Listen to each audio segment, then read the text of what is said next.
Do Canines trains and places assistance dogs free of charge for people with disabilities. So our dogs come in as puppies, primarily. They come in either from a breeder or from somebody who's donated a puppy, or from a shelter program in that we kind of went out to a shelter and we kind of identified some dogs that seemed like they might be good fits for being future assistance dogs. And so when they come in as puppies, usually around 6 weeks of age, we bring them into our facility here and just kind of give them a quick evaluation before we bring them out to a puppy raiser. Those are volunteers who are volunteering their time and their resources, their money, to raise that dog, usually for about a year and a half. They also go off to one of our 4 prison programs for generally about a year and a half. And so really they're starting to teach them early assistance dog skills so that by the time that they return them back to us at about a year and a half, they're really kind of ready to go and just need to kind of a final training before they begin their work.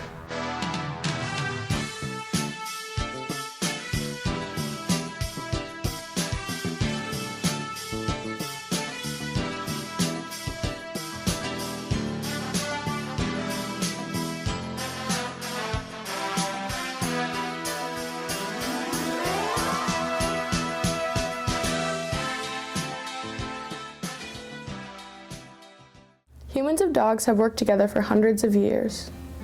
In 1895, Ghent, Belgium was cited as the first police dog training school, and by 1910, the program expanded to Germany, Australia, Italy, and England. Following the Korean War, canine training grew rapidly in America. In 1929, the first guide dog school in the U.S., called the Seeing Eye Inc., was formed. For many years, it was the only training school for guide dogs in the country.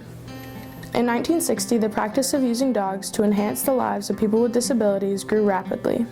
In 1990, the Americans with Disabilities Act was passed, giving national access rights to people with disabilities and their service animals. In 1989, the Hearing Program for Minnesota was founded. As the program grew to encompass different types of service dogs, the name had to change. They sort of did some research and did some brainstorming and realized, we have these can-do canines, these dogs that we bring in that have no idea what we're asking them to do. I mean, the dog is just following, commands. But they have a can-do attitude. They have this intuition, this natural ability to want to help, to do things to help people. So that's where kind of can-do canines came from. Can-Do Canines facility is located in New Hope, Minnesota, about 30 minutes north of the Twin Cities. They are set up to train and house up to 50 dogs at a time. The inside of the building has rooms that are set up for different purposes: kennels to house the dogs, a room for grooming, and different types of training rooms. The main training room is equipped with buttons to push, drawers to open, items to retrieve, and laundry baskets to pull, all things that assistance dogs will encounter when out in the world with their partner. Training is also performed inside a training apartment, a room made to look like a living space so that the dogs get used to working around objects like refrigerators, couches, and even cats. We use a lot of labs, and the reason behind that is, A, they're part of our breeding program. So we have a breeding program so that we know that we have a steady supply of well-temperamented, good health. So we know that a year and a half after they've been in the program, they're not going to start having hip problems, and they're not going to start having some sort of other problem. When the dog is already raised and we begin to train it, we know that it's going to be pretty much good to go. Also, they have the name Retriever in their name, and that's for a reason. They naturally want to go get objects and pick things up. They naturally want to help. They're just a naturally loving dog under most circumstances. Their temperament is just perfect for assistance dog work. So when the dog comes in for final training, we kind of assess the dog and see what it is that it likes to do. So is it naturally alerting to sounds, wanting to retrieve things? Is it naturally wanting to kind of pull open doors and really be active? Or is it the dog more passive and kind of really enjoys just sort of hanging out and being more comforting? So we kind of assess that and then start making those decisions of where we can start fine-tuning their skills and where we can kind of begin to start making that match.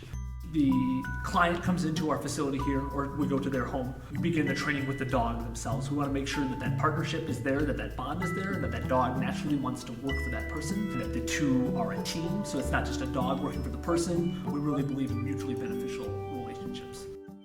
The first kind of dog we train is a hearing assist dog, and a hearing assist dog alerts their partner to sounds that they can't hear. So a doorbell, a door knock, their name being called. And how they do that is when that sound occurs, they run over to the person and kind of give them a nudge with their paws generally, and then lead them to the source of that sound. And then we also train mobility assist dogs, And mobility assist dogs do a whole variety of tasks, helping pick up dropped objects. They help them open doors by pushing open push plates, handicap accessible doors, as well as pulling open refrigerators, pulling open drawers that they can't reach. The dog helps them in any way that they can. And seizure assist dogs help their partner by getting out of their seizure quicker. So often how they do that is they lick their hands or their face.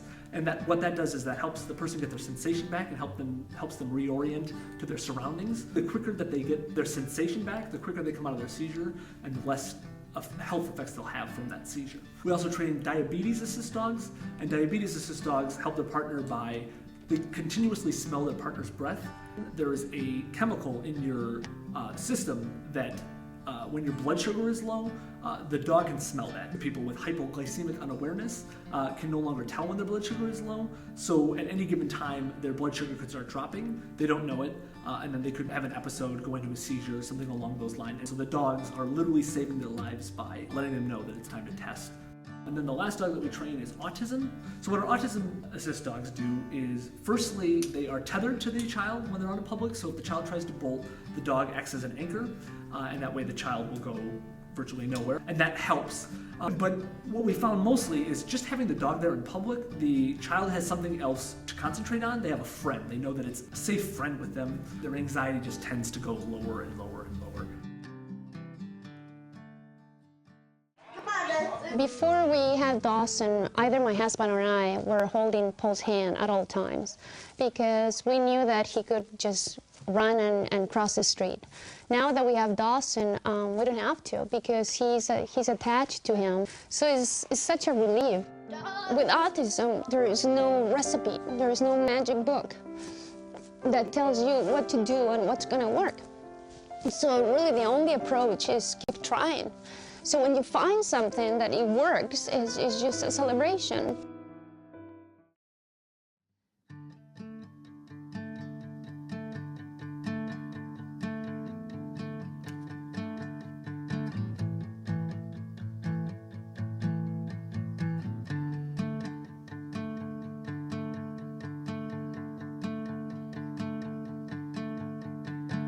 So since the organization started in 1989, Do Canines has trained and placed 500 assistance dogs for people with disabilities. In 2015, we will have trained 46 dogs. In 2016, we're hoping to raise that number by 10 and raise 56 dogs. And then every year after that, add 10 more dogs each year. So on average, with everything factored in from raising the dog as a puppy to training it to staff time, the facility, etc., we kind of estimate that it takes about $25,000 for each assistance dog that we train. All of our dogs are provided free of charge, and so really what we rely on is the community to fund our work as a nonprofit. Average person at home cutting a check is basically how we keep our lights on and how we continue to train our dogs. We couldn't do our work without just the massive support of the community, of donors, and of volunteers.